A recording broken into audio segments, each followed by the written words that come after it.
in this video, we're going to be putting the Wheels Up Racing sticker on the windshield of my car. I might go ahead and put it on the windshield of my truck if I can do it by myself. And doing some wet sanding on the paint. So, hope you enjoy the video.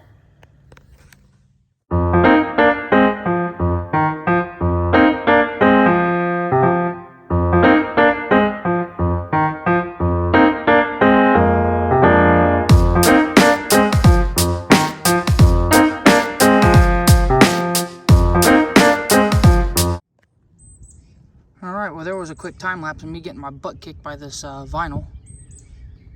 I now know that this vinyl does not like the Windex being on the window. Usually I spray Windex on the window, and that helps you line it up, then you squeegee the Windex out and the vinyl sticks okay, but in this case it didn't.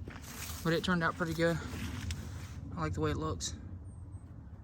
Now I've got to do the one on my car, or not the one on my car, the one on my truck, but judging by the weather out right now, I think I'm going to hold off on that one and just start wet sanding this thing a little bit.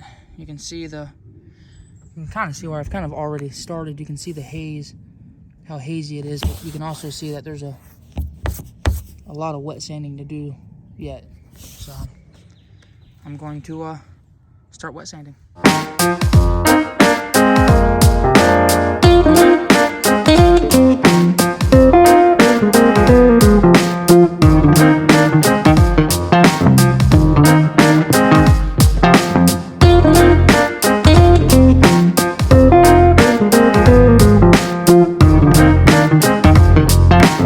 Guys, so here's what the roof looks like. Now remember guys, this isn't perfect. It does have imperfections in it. It's never going to be perfect until I can really paint it with the right stuff. This is a Home Depot / Lowe's Rust-Oleum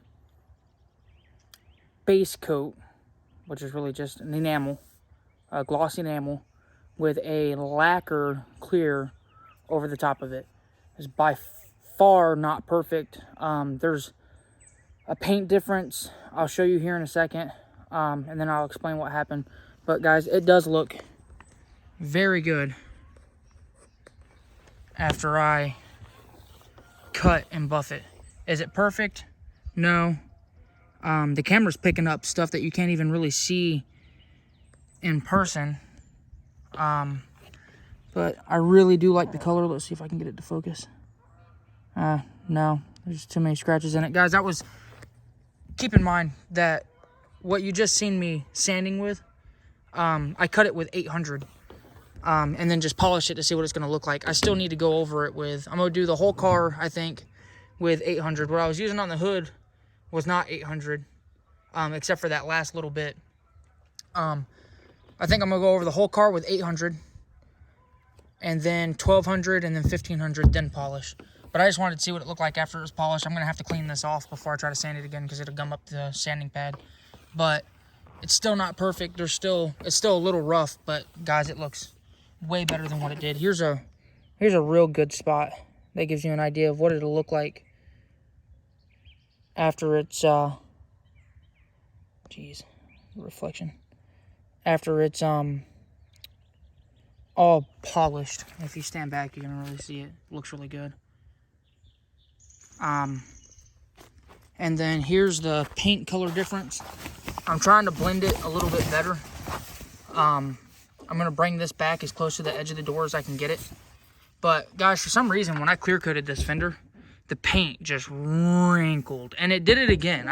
Me and my dad actually stripped this fender and went back.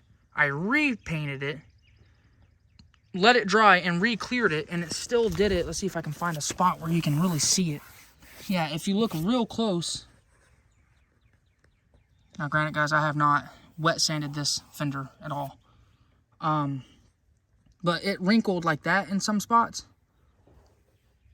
And then it wrinkled underneath, like the actual, you can't even really see it. Let's see here. Let me get close, try to get this thing to focus. Focus. There it goes. Yeah, see, that's the paint underneath. That's smooth up top. And that was letting it dry.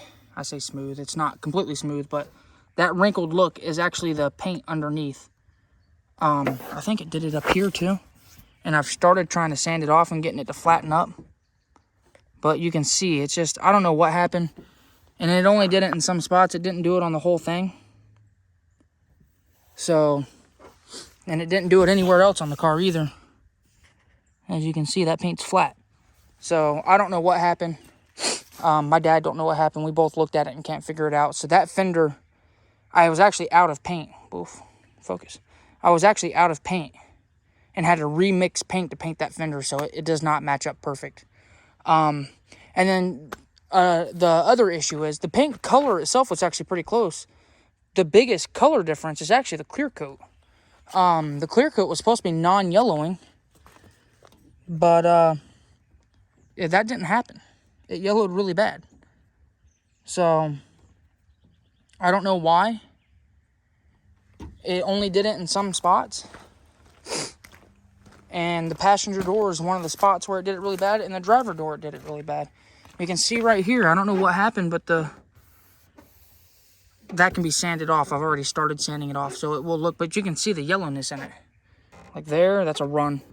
But you can see the yellow, and it's still kind of soft, and then right there, it's yellowed up a little bit. You can kind of see the color difference going from here to up here. So, I don't know what happened. But the good news is if I want to repaint the car, I can sand it down and I don't have to do door jambs and stuff now because this is the color I'll go back with. Or at least something really, really close to it. And all the door jambs are done and cleared. So the next time I paint it, I'll do a doors closed paint job. Which is very easy to do. And it will be quick, but it looks significantly better than it did. It's not perfect. It's not going to be perfect. I'm going to make it look the best I can with what I've got. And when I'm done, if the whole car looks like that. Like I said, guys, the camera's picking up scratches. I can't even see them. Like looking at it by eye, I can't even see it. I guess I can see some of them if I look real close. But I mean, guys, that looks just fine for me. For a drag car, shoot, I am happy with that. So, if I can get the whole car just looking like this, I'll be done. I'll be happy. But I hope you enjoy this short video. Here's actually a little update on the motor. Let me see if my hood's popped. I doubt it. Oh. My daughter needs to break up before this rain hits.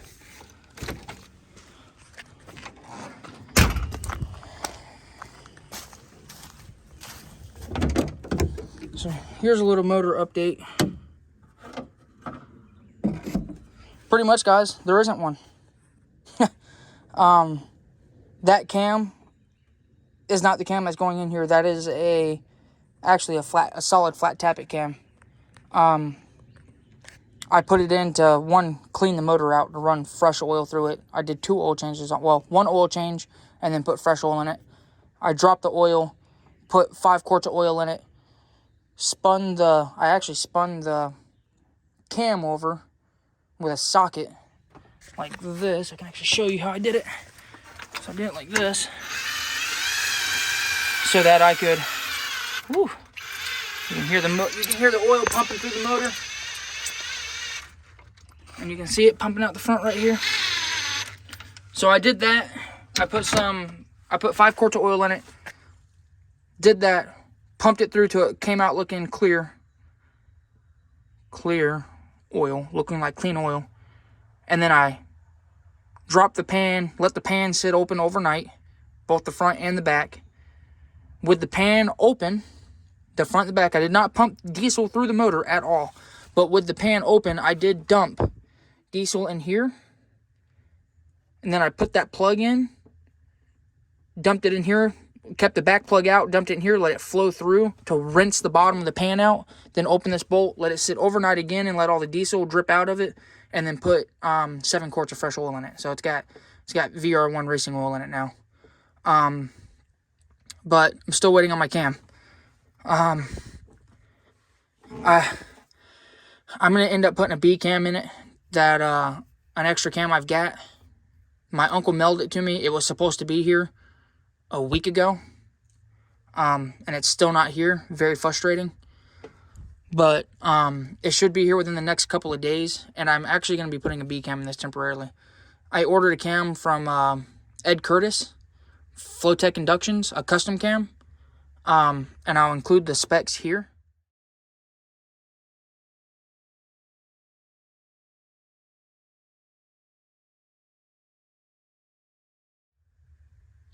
And I'm just waiting on it to get made.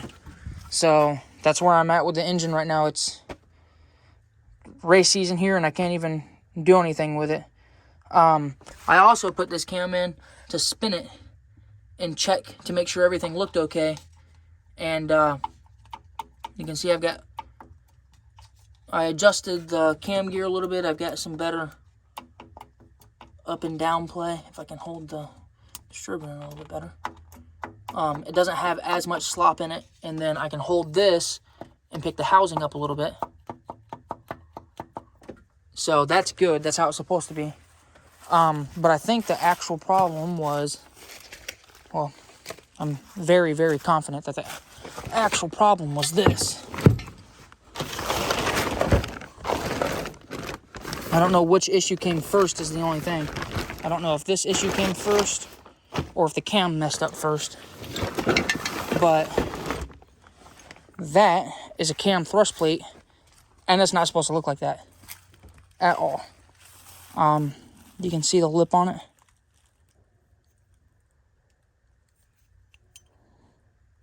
So I've got a new one on there. You can see it in there. But there's a brand new one on there. So I don't know how this happened, to be completely honest. Like I said, I don't know what happened first. I don't know if this messed up first or the cam messed up first. But I've got very little amount. But I've got some in and out play, which you're supposed to have. And this thing turns. You might be able to hear it. Yeah, you can hear it a little bit. You can't see it, but you're not supposed to. It's very, very little. And yeah, it's not binding up. It's not rubbing or anything. So I'm pretty sure I'm good there. Yeah. So that's all I've got for now. And I hope you enjoyed the video. And stay tuned for the next one. Hopefully in the next video I'm putting a damn B cam in my 383 stroker. And then cleaning all this crud up. It's so frustrating. You can see where this China rail was leaking right here. Gotta love it. So I'll be fixing that. And I'll have to clean the motor back up. But yeah, hope you guys enjoyed the video. We've got new shirts made.